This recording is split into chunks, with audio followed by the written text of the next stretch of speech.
Hey guys, it's Shara from Woodshop Diaries, and today I'm going to show you how I built this round pedestal coffee table from a simple leg, a couple 2x4s, and a couple 2x10s. It's a very simple design that was actually inspired by my grandma's antique pedestal coffee table. When I started thinking about design ideas for this project, that's the image that immediately popped into my head. So I set out to make my very own version using what I had. So if you're ready to see how I did it, let's get building. The first thing I did was find a good trunk for the table. Highland Manor Wood Products reached out to see if I'd like to use one of their products for this project, and I was able to find the perfect short, thick table leg on their website. Be sure to check out the link below for a list of all the products I use for this build, including the leg and a step-by-step tutorial as well. Once the leg arrived, I measured the height and width of the flat areas at the top and the bottom. I wanted to make sure I made the feet the right size to look nice proportionally and also be able to fit when I started assembly. After I had my measurements checked, I started preparing the wood to make the feet. I made my feet from standard 2x4s, but I was going to be gluing them together to make a wide foot. Standard construction lumber usually doesn't have the smoothest surface right from the store, so I like to plane them down first, especially if I'll be gluing. It makes for a more seamless glue up. Once the boards were planed, I also cleaned up the sides a little by running them through the table saw to get a nice square edge. Now the boards were nice and smooth and square, I cut them down to 12-inch long pieces at the miter saw. I actually cut them 11 7/8 long because you have to account for the blade width in your cuts. I've learned that the hard way multiple times. I used 3 pieces for each foot and 4 feet for the bottom and 4 for the top. So I needed 24 12-inch boards. This is the part where I really wish I had more clamps. I brought all the clamps over and started gluing the boards together in 3s. It took several rounds of gluing since I didn't have a million clamps, but eventually I had 8 glued up feet. While the glue was drying on the feet, I started working on the tabletop. For this, I planed and squared up some 2x10 boards, then I glued them together. I found that a top about 34 inches in diameter worked well for my leg, plus about the 12-inch long feet on each side. But you could also go a little smaller or even larger if you wanted.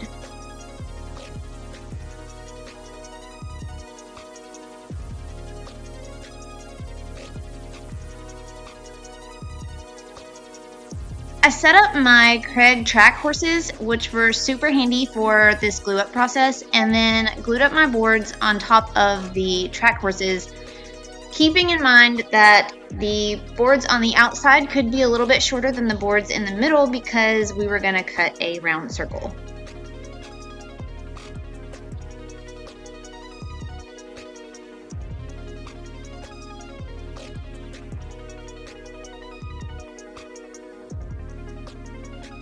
While the glue was drying up on my tabletop, I moved back to the feet.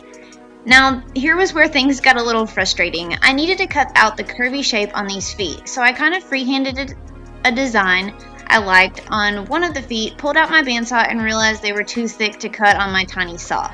Side note, I really need a real bandsaw, so give me your suggestions of what I should get in the comments below. After trying to figure out any other way imaginable I could cut these pieces out, I decided that my best option was to cut them in half and then cut the curve out twice for each foot.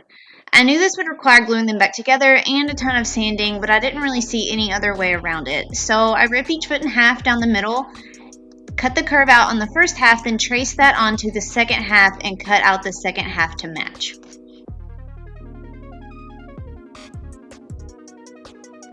And of course, then I had to glue them back together. This took several rounds again because, lack of clamps.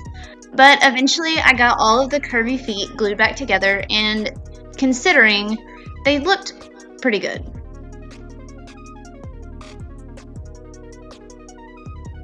So while the glue dried on those, I moved back to my tabletop. Are you seeing the pattern here? Glue one thing, work on another, glue that thing, move back to the other thing, over and over. The majority of this project is just gluing. So once the top was dry, I used a homemade circle jig for my router to cut out the round tabletop. My router is actually a little too small for cutting such a big piece, so once I cut through most of the material, I finished off by cutting the rest out with my jigsaw. This left quite a bit of sanding work to do to smooth out the edges, but it was a lot easier to do that than to keep wrestling with my router.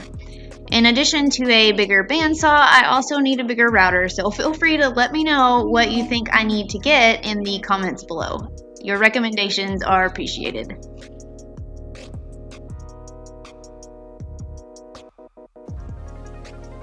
Speaking of sanding, now back to the feet. I used my belt sander to clean up and smooth out the glue joints from gluing them back together after all the bandsaw adventure. Because of all of this chaos, all the curves on the feet weren't 100% exactly the same, but they're close enough that you can't tell unless you're really looking for it. I'm just going to call it character. To attach the feet, I used my Craig pocket hole jig to drill pocket holes into the flat sides of the feet and attach using wood glue and pocket hole screws. I was a little worried that with the feet being so long, they would be a little wiggly, but with the screws and the glue, it was solid as a rock. One thing to note here, as you can see, these feet wouldn't fit into my pocket hole jig, so I just marked the height on the foot that the jig needed to be placed, then removed the adjustable drilling piece and clamped onto the foot to drill the holes. So while you're watching, I'd love to let you know that you can find plenty more do-it-yourself and woodworking projects on my website, woodshopdiaries.com, and also plenty more do-it-yourself videos on my YouTube channel. Be sure to subscribe so you don't miss out on any upcoming projects, and if you like this video, I'd love if you give it a thumbs up and let me know in the comments.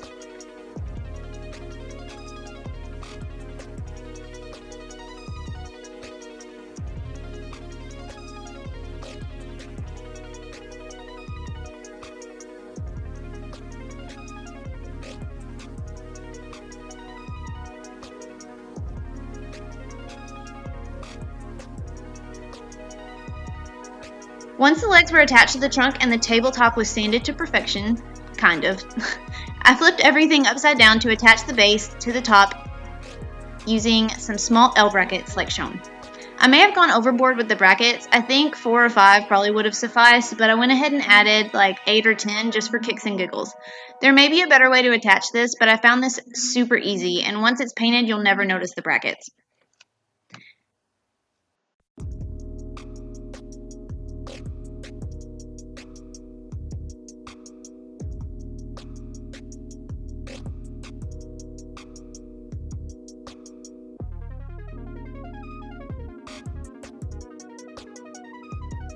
After the table was in one piece, I started the finishing process. I hate finishing.